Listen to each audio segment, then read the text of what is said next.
Yapayalnız gecelerde anlamaz ki beni kimse.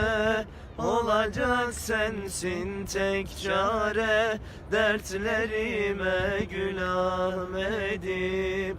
Gül Ahmet'im, Gül Ahmet'im, canda canan Muhammed'im.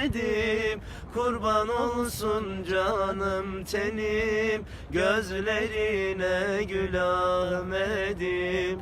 İşte şuramdaki yaram, ah ne yapsam ne yapsam, senden başka yok ki saran kollarımı Gül Ahmet'im.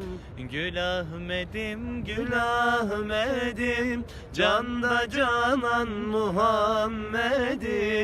Kurban olsun canım tenim, gözlerine Gül Ahmet'im.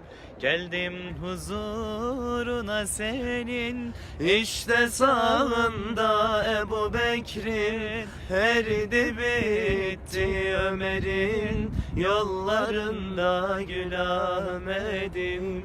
Geldim huzuruna senin, işte sağında Ebu Bekir'in. Eridi bitti Ömer'in yollarında Gül Ahmet'im. Gül Ahmet'im, Gül Ahmet'im, canda canan Muhammed'im.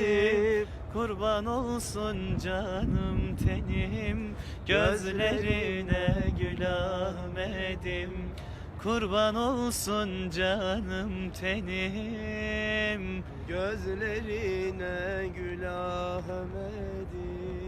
Allahümme salli ala seyyidina Muhammed ve ala seyyidina Muhammed.